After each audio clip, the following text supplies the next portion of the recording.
भगवान विष्णु है उनका वामन अवतार हुआ था। तो इसमें जो पूजा होती है वो वामन भगवान की होती है। तो हमें ये पूजा अगर द्वादशी के उपलक्ष्य में की जाए, यानी कि जो एकादशी द्वादशी के साथ कंबाइंड होकर आती है उसका विशेष फल होता है, यानी कि आपको एक साथ दो पूजा करने का मौका है। एक इसका रीज़न ये भी है कि हम जब एकादशी करते हैं तो एकादशी से द्वादशी वाले दिन चावल का भोग लगाया जाता है। अगर हम अगले दिन अगर एकादशी थोड़ी देर भी है, उदया तिथि में भी आ रही है, तो हम उस दिन एकादशी के दिन का चावल का भोग नहीं लगा सकते। तो दो रीजन मैंने आपको दे दिए हैं क्यों करनी चाहिए। तो इसका जो त्यौहार है, जो परिवर्तनी एकादशी है, उसका जो व्रत है वो 26 को करना है। उसके बाद बारी आती है कि इस 11 का मतलब क्या है। इस 11 का जो मतलब है, भगवान विष्णु चतुर्थ मास के लिए यानी 4 महीने के लिए शयन निद्रा में है, यानी कि देव सो चुके हैं। तो इस समय भगवान जो है वो परिवर्तनी एकादशी वाले दिन करवट बदलते हैं। जब भगवान करवट बदलते हैं, परिवर्तन करते हैं अपने शरीर को, तो ये परिवर्तनी एकादशी होती है। दूसरा रीजन है इसका ब्रज में इस दिन कान्हा की जो जलोत्सव होता है, यानी कि कुआं पूजन भगवान का जो होता है, यानी कि जो भगवान की स्वच्छता होता है, उस दिन सोवड़ निकाली जाती है ब्रज में, यानी कि मंदिरों में विशेष साफ सफाई करके भगवान की जो झांकियां हैं वो नगर नगर में निकाली जाती हैं। यानी कि भगवान जो कृष्ण थे वो उस दिन पहली बार अपने बाबा और मैया यशोदा के साथ नगर भ्रमण के लिए निकले थे। तो इसको हम जल झूलनी एकादशी भी कहते हैं। पद्मा एकादशी, परिवर्तनी एकादशी, वामन एकादशी और परिवर्तनी एकादशी, डोल 11, बहुत सारे नामों से इनको जाना जाता है। तो आपको महत्व भी समझ में आ गया है। अब इस दिन हमें क्या करना चाहिए और क्या नहीं करना चाहिए। देखिए, इसको दान एकादशी भी कहा जाता है। आप रिसर्च करके भी देख सकते हैं, इसको दान एकादशी कहा जाता है। इस दिन विशेष तौर से भगवान विष्णु के निमित्त हमें दान पुण्य करना चाहिए। हर महीने हर चीज़ के लिए एक विशेष होता है। तो ये जो महीना है वो भगवान कृष्ण जो विष्णु के अवतार हैं उनके लिए विशेष है। राधा का प्राकट्य हो चुका है, तो राधा जी की भी आज के दिन ही पूजा, विशेष पूजा अर्चना की जाती है, क्योंकि एकादशी कौन है, राधा जी का ही दूसरा रूप एकादशी है। तो हमें उस दिन भगवान की जो पूजा है वो विशेष रूप से करनी चाहिए। तो कैसे करनी चाहिए मैं ये आपको बता देती हूँ कि आपको सुबह सुबह स्वच्छ वस्त्र पहन के स्नान करके तैयार हो जाना है। उस दिन जल्दी आप उठें, क्योंकि कोई भी पूजा पाठ वाले दिन ब्रह्म मुहूर्त में उठना बहुत ही ज़्यादा शुभ होता है। उसके बाद आप अपने जो नहाने का जो जल है उसमें आप गंगा जल ऐड कर लीजिए और उसके बाद आप उससे नहाइए, जिससे कि आपके शरीर का शुद्धिकरण हो जाता है। ये व्रत जो है 10वीं से ही स्टार्ट कर देते हैं कई लोग, 3 दिन चलने वाला व्रत है। अगर आप विशेष नियम नहीं लेते हैं, सिर्फ भगवान की नॉर्मल भक्ति कर रहे हैं, तो आप कोई विशेष नियम 10वीं से शुरू नहीं करना है। लेकिन एक नियम है जो हर इंसान को करना है, यानी चाहे वो नियम ले रहा है, चाहे एकादशी का कोई खास नहीं कर रहा है, नॉर्मल पूजा भी कर रहा है, तो उसे 10वीं के दिन चावल नहीं खाने चाहिए।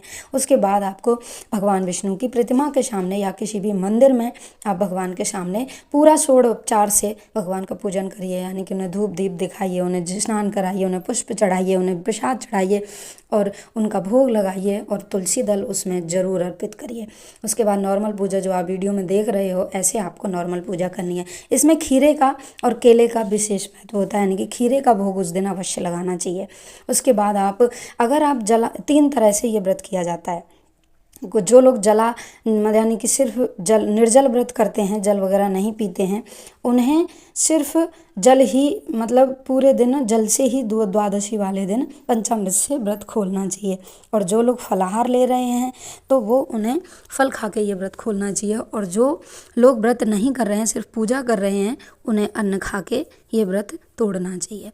उस दिन विशेष दान क्या होता है, क्योंकि इसको दान एकादशी भी बोला जाता है, तो हम पीतल, तांबा और कोई भी मिट्टी के बर्तन या फिर वस्त्र, छाता, पगड़ी, वामन भगवान को आपने देखा ही होगा भागवत कथा में, जो वामन भगवान थे उनकी जो दान आपको देते हैं, चावल, चीनी, अन्न, जल, जो भी आप दान कर सकते हो उस दिन विशेष रूप से आपको दान करना चाहिए। पीली चीज़ों का आपको विशेष बताया गया है, क्योंकि भगवान विष्णु को पीला चंदन आप दान कर सकते हैं, भगवान को पीली चीज़ों का ही भोग लगा सकते हैं। उस दिन जो वास्तु के हिसाब से जो है उपाय है वो है माता लक्ष्मी का।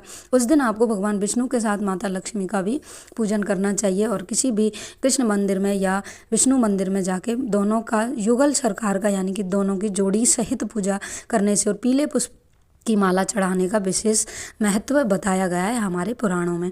उसके बाद आपको पूरे दिन व्रत उपवास करना है, भजन कीर्तन मनन करते रहिए। उसके बाद माला जप करिए। उसके बाद आप अपनी उनकी कथा का श्रवण करिए और शाम को आप भगवान के दर्शन आरती करने के बाद आप माला करते हैं जो लोग, वो 2 माला 3 माला 16 माला 32 माला जितनी करनी है वो अवश्य करें।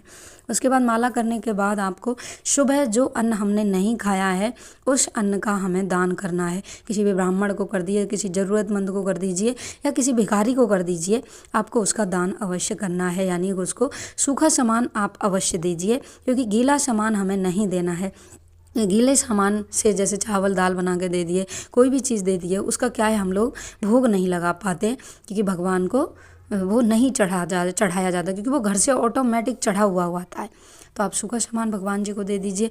उसके बाद आपको उस दिन भगवान का जला पूजन यानी कि जो कुआं पूजन है, उसके लिए आपको क्या करना है, आपके घर में अगर लड्डू गोपाल हैं उन्हें पीले वस्त्र धारण करवाइए, उन्हें पीलिया की पोशाक आप धारण करवाइए, भगवान को मंदिर में पीली पोशाक आप धारण करवाइए।